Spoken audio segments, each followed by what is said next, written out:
ثم تاد أبدني إذن أستيسنوا مخينا ميك أبيتنا الرابعي الرئيسة لك ما الكرا شيكا ننجل ربي في التجال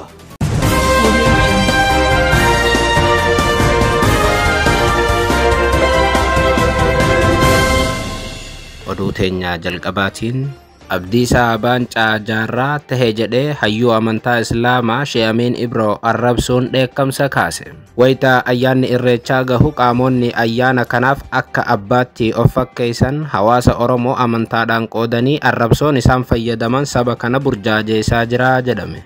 Sheek Amiin Ibroo ayyaana irreechaa ilaalchisuun maal dubbatee gabaasa bal'aa dhageessu.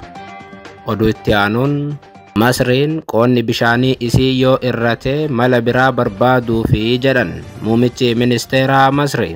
Gama biraatiin paarlaamaan Masrii Itoophiyaan qooda bishaanii Masrii irratti dhiibbaa geessisu kan itti fuftu taanaan waraanni osoo labsames kan deeggaru ta'uu beeksise.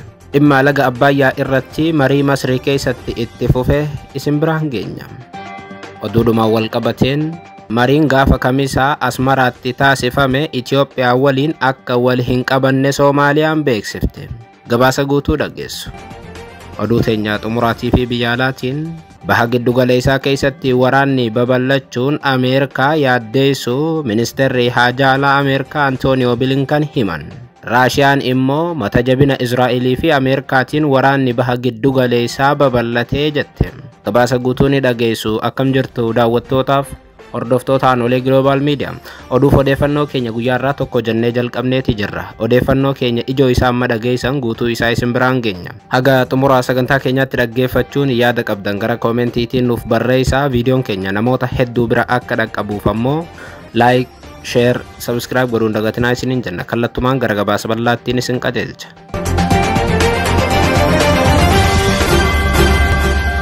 Oduu teenya jalqabaatiin Masriin qoonni bishaanii isii yoo irrate mala biraa barbaaduu fi jedhan muumichi ministeera Masrii. Gama biraatiin paarlaamaan Masrii Itoophiyaan qooda bishaanii Masrii irratti dhiibbaa geessisu kan itti fuftu taanaan waraanni osoo labsames kan deeggaru ta'uu beeksise. Yeroo ammaa kana lagni Abbayyaa guutummaatti yoo hidhame nan dhuma jettee tan amantu Masriin dhimma laga Abbayyaa irratti bakka bakkatti darbee sa'aatiidhaa gara sa'aatiitti marii gaggeessuu irratti argamti. Qondaaltonni Masrii erga ji'a darbeetii waan rafanii bulaniin fakkaatan. Haaluma kanaan muumichi ministeera Masrii Mustafaa Madboolii kibxata darbe kana hayyootaa fi barreessitoota Masrii hedduu waliin walga'ii taasisaniin yeroo ammaa kana qormaanni guddaan Masrii qooda bishaanii laga Abbayyaa eeguu fi kunuunsuudha jedhan.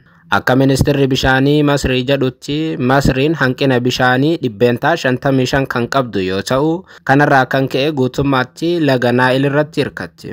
Itoophiyaan bara 2011 irraa eegalee hidha haaromsaa laga Abbayyaa irratti ijaaraa kan turte yoo ta'u kaayyoon Itoophiyaa ammoo humna ibsaa maddisiisuufi. Itoophiyaan bishaan kana hidhuu jalqabu hordofee biyyoonni ya'a gadii Masrii fi Suudaan qoonni bishaanii argachuu qaban nu jalaa irrata jechuun sodaa qaban daddeebi'iin ibsaa turan. Keessumaa Masriin dhimma kanarratti waggoota 13 darbee yaaddoo akka qabdu ibsaa turte. Laga Naayil waliin wal qabatee qondaaltonni Masrii hin rafaniyyuu jedhama. Waggootaaf dhimma kanarratti biyyoonni sadeen jechuun Suudaan, Itoophiyaa fi Masrii marii gaggeessaa turanis waliigalteerra ga'uu hin dandeenye. Addatti ammoo Itoophiyaa fi Masriin dhimma kanarratti hudhanii wal qabaniiru. Tibbana immoo waa'een biyyoota lamaanii Itoophiyaa fi Masrii ijoo miidiyaalee addunyaatii fi ijoo sodaa addunyaa tahurratti argamam. Irra deddeebi'iin ministeerri dhimma alaa Masrii Badrii Abdullaatiin hidha haaromsaa laga Abbayyaa irratti Finfinnee waliin waliigaltee seeraa dirqama ta'e irra ga'uun barbaachisaa akka ta'e dubbachaa turan. Ministeerri muummee Itoophiyaa Abiyyi Ahmad ji'a tokko dura hidhi haaromsaa dhuma bara kanaatti guutummaatti ni xumurama jechuu isaa hordofee Atakaaroon duraanuu Masrii fi Itoophiyaa gidduu jiru kun cimee itti fufe. Kibxata darbe kana muummichi ministeera Masrii Madbuuliin barreessitootaa fi hayyoota Masrii waliin wayita marii godhan haasawaa taasiseen hidha haaromsaatiin wal qabatee Masriin sodaa guddaa qabdii jedhan. Sodaa kana ittisuudhaaf mala hedduu fayyadamaa jirra jechuun dubbatan. Madbuuliin qoonni bishaanii Masrii yoo irrate balaa adda ta'e qabaata kan jedhan muummichi ministeera Masrii Kaayiroon kun akka hin taaneef ammumaa daandii dippiloomaasiitii fi karaa biraatiin socho'aa jirti jechuun hubachiisan. Gama biraatiin sagantaa marii kanarratti kan argaman ministeerri dhimma alaa Masrii biyyi isaanii mala rakkoo hidha haaromsaa ittiin dandamattu akka qabdu dubbatan. Kunis ammoo dhimmi bishaanii dhimma nageenyaa ta'uu kaasuun nageenya biyyaa irratti miidhaa yoo mudate Masriin hojmaataa fi imaammata ittiin ilaaltu qabdi jechuun Masriin dhimmicha irratti akeeka addaa akka qabdu dubbatan. Ministeerri dhimma alaa Masrii Badrii Abdullaatiin namni biraa miseensa paarlaamaa Masrii ta'an Sahar Albazaar sagantaa kanarratti haasawaa godhaniin Masriin mirga bishaanii isii sarbamu kamiyyuu ilaalchisee ejjannoon isii beekamaadha jedhan. Gaheen Masrii bishaan laga Naayil keessaa qabdu dhimma jiraachuu fi jiraachuu dhabuuti erga jedhanii booda miseensi paarlaamaa Masrii kun balaan mirga seenaa Kaayiroo irratti dhufu kamiyyuu deebi'ii cimaa guddina balaa sana wajjin wal simuun akka kennamu hubachuun gaariidha jechuun Itoophiyaa akeekkachiisan. Itoophiyaan bishaan kana hidhattee Masriin daqiiqaa tokkoof kan hin obsinee fi tarkaanfii ilaalee isaa Itoophiyaa irratti kan fudhattu ta'uu cimsanii dubbatan. Albazaar miseensi paarlaamaa Masrii Albazaar itti dabaluudhaanis akkas jedhan. Paarlaamaan mootummaa Masrii dantaa bishaanii Masrii eeguuf tarkaanfii fudhatamu kamiinuu ni deeggaraa jedhan. Hawaasni addunyaa nageenyaa fi tasgabbii naannichaa eeguuf jecha mirgi Masrii akka hin sarbamneef itti gaafatamummaa akka bahatan fi akka gidduu seenanis gaafataniiru. Akka miseensi paarlaamaa kun cimsanii dubbataniitti taanaan paarlaamaan Masrii Itoophiyaan qooda bishaanii Masrii irratti dhiibbaa geessisuu kan itti fuftu taanaan waraanni osoo labsames paarlaamaan kan deeggaru ta'uu Itoophiyaan hubachuu qabdi jedhan. Oduudhuma wal qabateen mariin Asmaraatti taasifame Itoophiyaa waliin akka wal hin qabanne Soomaaliyaan beeksifte. Tibbana Masrii, Soomaaliyaa fi Eertiraan erga bakka tokkotti marii godhanii booda mariin isaanii Itoophiyaa waliin akka wal qabatu miidiyaaleen addunyaa gabaasaa turan. Biyyoonni sadeenis Itoophiyaa irratti dhiibbaa godhuuf akka mari'atan ibsamee ture. Yaa'iin isaanii kun raawwatamuu ilaalchisee ibsi Asmaraa irraa bahe birmadummaa walii kabajuu, tokkummaa daangaa biyyoota naannichaa eeguu yaada jedhu qaba. Yaadni kun kallattumaan Itoophiyaa ilaallata. Keessumaa sochii ulaa galaanaa argachuuf Itoophiyaan jalqabdeen dhibdee Soomaaliyaa waliin galte wajjin wal qabata. Ammoo ibsichi ifatti maqaa Itoophiyaa osoo hin dha'in hafeeti jira. Dhibdeen Itoophiyaa waliin ji'a 9 dura eegale Soomaaliyaan michummaa ishee Masrii fi Eertiraa waliin akka jabeessitu dhiibeera. Masrii fi Eertiraan ammoo yeroo dheeraaf biyyoota Itoophiyaa waliin rakkoo qabanidha. Inistituutii qo'annoo tarsimoo gaanfa Afrikaa keessatti daayireektara kan ta'an Hassan Kaaneenjii hariiroon biyyoota sadeen kanaa tumsa waloo Finfinnee irratti godhamedha jechuun BBC'tti himan. Akkanatti fakkaatutti jibba jiru walitti fiduun Finfinnee irratti dhiibbaa jabeessuuf yaalii godhamuudha jedhan Kaaneenjiin. Ministeerri odeeffannoo Soomaaliyaa dhimmichaaf deebii kennaniin waliigalteen tumsa nageenyaa Eertiraa fi Masrii waliin Asmaraatti raawwatame Itoophiyaa miidhuu irratti kan kaayyeeffate miti jechuun BBC'tti himan. Ministeerri odeeffannoo Soomaaliyaa akkas jechuun BBC'tti himan. Finfinnee waliin ollaadha. Yeroo dheeraaf waltumsaa turre. Hanga hoggansi isaanii wanta naannicha jeequ qabatanii ka'anitti jechuun himan. Ta'uyyuu jedhan ministeerri odeeffannoo Soomaaliyaa kun nuti ammallee naga'aaf ni dhaabbannaa mariin Asmaraatti gaggeeffame wanta Itoophiyaa waliin wal qabatu qaba jennee hin amannu jedhan. Daawud Awis.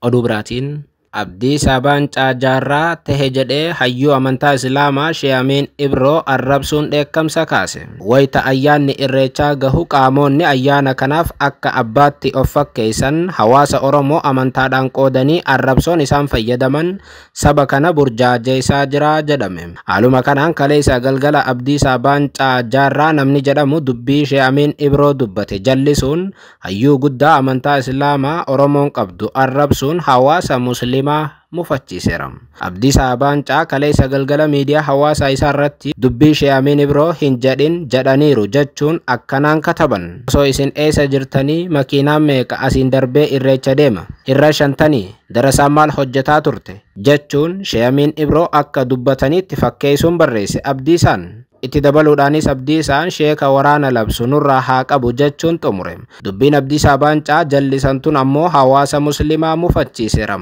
Yeroo sanarraa kaasees hedduun namoota barreeffama Abdiisaa kanarratti deebii kennuurratti argamu. Dhimmi kun ijoo ta'uu hordofee AGM haasa'u Sheek Amiin Ibroo kan ilaale yoo ta'u, barreeffamni Abdiisaa Baancaa harka dhibba soba akka ta'e hubanneerra. Namoonni hedduunis haasa'u Sheek Amiin Ibroo ilaaluun Abdiisaa mormaa turan. Sheek Amiin Ibroo ayyaana irreechaa ilaalchisuun bakka daawwaa godhanitti akkana jechuun dubbatan. Barsiisni gaafa durbar kanuma barbaarsa jechuun waan beeytu dabarsuu jechuudha. Waan beeytu dabarsuu jechuudha. Ramadaanni baranaa kun kana ta'uu qaba. Akka kanarratti xiyyeeffatuu qabna. Osoo mataa dhaabnee teenyuu namni odoo miseensa laa ilaaha illallah Muhammadun Rasulullah je'eetuma miseensummaa tana jala odoo jiru karaa adda addaatiin duulli adda addaatti taasifamee namni miseensi si harkaa saamamaa jira. Amma achi keessallee bal'isee seenuun fedhu. Namni ati lakkaawwachaatuma jirta namtichi kun miseensa kiyyuma jechuu jirta. Laakiin namtichi ilaalcha adda addaatii fi waan adda addaatiin xaxamee jira. Adoo mataa dhaabdanii isin as teessanuu makiinaan meeqa biyya tanarraa bahee irreecha dhaqe. Maal karaa sirta? Maal karaa? Karaa ta'e jaarsi tokko. Itti galli dubbii Sheek Amiin Ibroo akkana ture. Sheek Amiin Ibroo darasaadhaan makiinaa rashanaa jedhan osoo hin taane darasaan namoota irreecha deeman sun hin gorsine. Qixa sirriitiin amantaa Islaamaatti hin yaamne. Hawaasa muslimaatis hin barsiifne jechuu barbaadaniiti. As keessatti bakki itti Sheek Amiin Ibroo waraana labsan, bakki itti Sheek Amiin Ibroo nama irreecha deeman tumaa jedhan hin jiru. Ta'us garuu Abdiisaa Baancaa dubbii sheekaa osoo hubatanii hawaasuma kana amantaadhaan facaasuuf itti yaadanii sheeka waraana labsu jechuun Sheek Amiin Ibroo arrabsan. Wayita ayyaana irreechaa hunda qaamonni akka waan ayyaanni irreechaa kophaatti kan isaanii qofa taheetti hawaasa tokko arrabsuun salphina guddaadha jedhu namoonni dubbii Abdiisaa tanatti mufatanii deebii kennaa jiran. Oduu teenyaa xumuraatii fi biyya alaatiin baha giddugaleessaa keessatti waraanni babal'achuun Ameerikaa yaaddeessu Ministeerri Haajaa Alaa Ameerikaa Antooniyoo Bilinkan ibsan. Gama biraatiin Raashiyaan immoo mata jabeenyi Israa'elii fi Ameerikaa waraana baha giddugaleessaa babal'iseera jechuun himatte. Ministeerri dhimma alaa Ameerikaa Antooniyoo Bilinkan jimmata kaleessaa rakkoo namoomaa Gaazaa fi waldhibdee baha giddugaleessaa irratti yaaddoo guddaan akka jiru ibsuun Washington waraanni akka hin babal'anneef waan humna ishee hunda gochaa akka jirtu cimsanii dubbatan. Yaa'ii biyyoota baha Eeshiyaa booda Laawusitti kan dubbatan Antooniyoo Bilinkan waraana Eeshiyaa qofa osoo hin taane yaaddoo addunyaa kanaa kan ta'e waraanni hoggantoota biyyoota addunyaa waliin dubbachuun karaa dippiloomaasiitiin waraana kanaaf furmaanni akka argamuuf Ameerikaan kutannoo qabdii jedhan. Xiyyeeffannaa cimaan Ameerikaa amma waldhibdeen kun akka hin babal'anne dhoorkuudha kan jedhan Antooniyoo Bilinkan guyyaa guyyaan sana irratti hojjechaa jirra jechuun Bilinkan ibsa miidiyaaleedhaaf kennaniin dubbatan. Ameerikaan fedhii namoomaa Gaazaa keessa jiru dursa argachuun dirqama akka ta'e cimsuuf kallattiin Israa'el waliin hojjetaa turte jedhan. Antooniyoo Bilinkan waraana kana meeshaa waraanaa gurguddaan deeggartee Gaazaa biyyatti tan deebiste Ameerikaan har'a ammoo gara Israa'el qofatti achi qaburratti argamti. Gama biraatiin Israa'el haleellaa Hizbollaa ofirraa ittisuuf mirga qabdi kan jedhan Antooniyoo Bilinkan akkasumas namoonni kumaatamaan lakkaa'aman kibba Libaanos keessaa qe'ee isaaniirraa buqqa'an gara qe'ee isaaniitti akka deebi'uu danda'aniif Ameerikaan fedhii ifaas qabdi jedhan. Waraana Gaazaatti gaggeeffamaa jiru ilaalchisuun Raashiyaan dubbii dubbatteen waraanni Gaazaa sababa mata jabina Ameerikaa fi Israa'eliin itti fufee jira jette. Raashiyaan Moskoon erga waraanni Gaazaa jalqabee as Ameerikaan gargaarsa waraanaa doolaara biiliyoona 17.9tti tilmaamamu Israa'eliif kenniteetti jechuun himatteetti. Raashiyaan miseensonni mana maree nageenyaa dhaabbata mootummoota gamtoomanii Falasxiinota firee murteeffannaa akka mirkaneessanis gaafatteechi. Israa'elii fi Ameerikaa mataa jabaachuun isaanii sababa guddaa waraanni Gaazaa akka itti fufu godheedha kan jette Mooskoon biyyoonni lamaan jechuun Israa'elii fi Ameerikaan manni maree nageenyaa dhaabbata mootummoota gamtoomanii waraana hamaa kana akka hin dhaabne dhorkaniiru jechuun Mooskoon himatteetti.